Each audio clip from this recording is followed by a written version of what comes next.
तो वहां पर भी विकी थे और तब मनारा और विकी की दोस्ती जो सो कॉल्ड दोस्ती है वो चालू हुई।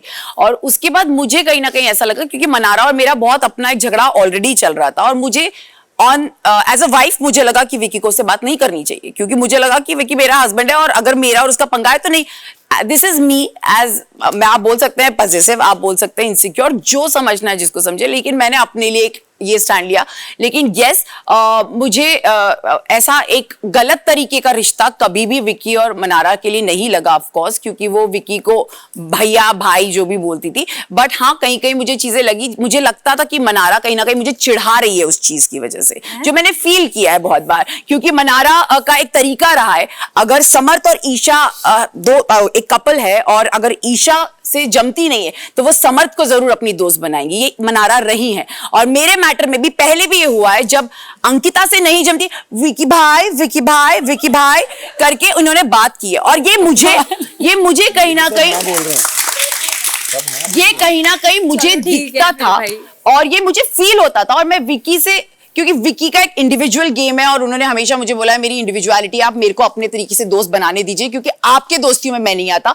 And I understood that, but मैं कहीं ना कहीं विकी को समझा नहीं पा रही थी कि विकी वो चिढ़ा रही है, वो तेरा इस्तेमाल कर रही है कहीं ना कहीं मुझे पोक करने के लिए। And trust me guys, it's hurtful, क्योंकि आप ना, मेरा और मनारा का कभी दुश्मनी इतना था नहीं जितना मनारा ने उसे बड़ा बना दिया। हमेशा इन्होंने मेरे बारे में बुरी बातें की है पीछे, जबकि मेरे अंदर कभी इनके लिए इतना था नहीं। लेकिन आज इस स्टेज पर है कि मैं इतनी भर गई हूं शायद मनारा से, अब कभी भी हम कम भी करते हैं लेकिन वो कहीं ना कहीं वो वापस आ जाता है। लेकिन आज ये सवाल उठा है तो वो एक यही रीजन था कि कहीं ना कहीं वो चीज बढ़ती गई और मुझे फील हुआ कि वो एक उनका तरीका था चिढ़ाने का मुझे, और इस वजह से आज वो इस स्टेज पर है। और दूसरी बात ये है कि जहां मेरी दोस्तियों पर सवाल उठा है, चाहे वो विकी हो या मुनव्वर हो, मुन्ना से मेरा हमेशा डे वन से एक बहुत स्ट्रॉन्ग बॉन्ड मैंने फील किया है।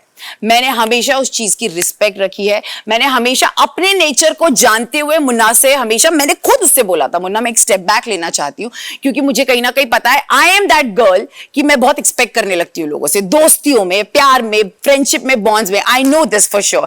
तो मैं नहीं चाहती कि कल को मनारा और मुन्ना का एक इतना स्ट्रॉन्ग बॉन्ड था जो मैं देख सकती थी, मुझे वो थर्ड व्हील बनकर उनके बीच में कोई प्रॉब्लम क्रिएट नहीं करनी थी। एंड दैट, क्योंकि हमारी दोस्ती ऐसा नहीं तो बहुत हो गई थी कि मुझे कुछ प्रॉब्लम हो जाती। I took a mature decision for myself and I took a step back, और जो कि मैंने अच्छा किया वो किया, क्योंकि जब एक टाइम आया जब मुन्ना सच में बहुत लो था ना, तब on a humanity basis I felt I should be there for him, क्योंकि ये जो दोस्त थे ना उसके, वो कोई नहीं थे उस टाइम पे। तो मैं सिर्फ मुन्ना के पास उस अंकिता बनकर गई थी जिससे मुन्ना से एक रिश्ता रखा था, जिसने जेन्युइनली मुन्ना के लिए फील किया, और मैं अपने लास्ट डे तक मुन्ना के लिए फील करूंगी। ये मैं आज भी कहती हूँ। यस, हमारा झगड़ा हुआ, बहुत टाइम से हमारे बीच में बहुत कुछ कॉन्फ्लिक्ट, मुझे समझ में नहीं आ रहा था। मुझे लग रहा था मुन्ना का बॉडी लैंग्वेज चेंज हो गया है मेरे लिए। मुन्ना जब जैसे अभिषेक और मनारा वापस आया, आई स्टार्टेड फीलिंग कि अरे अभी तक तो मेरा दोस्त था मुन्ना, अब कहाँ चला गया।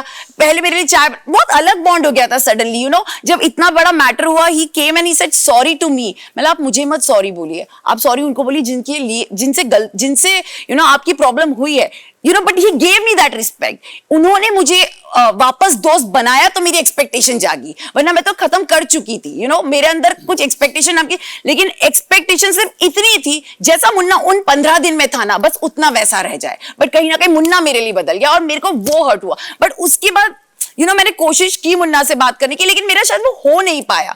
तो जब हमारा झगड़ा हो उसमें मनारा आई और मनारा अड़ी रही, तो मैं मुन्ना से एक्सपेक्ट कर रही थी कि मुन्ना बोले मनारा को, मनारा तो हट, मुझे अंकिता से बात करने दे।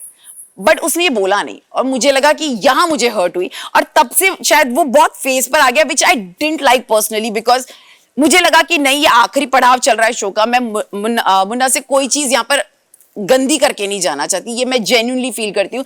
इसीलिए आई थिंक हम कहीं एक उस लेवल पर है अभी जहां हम हंस के एक दूसरे से बात कर रहे हैं, एंड वी होप कि ये चीजें बाहर जाके सुलझ जाए।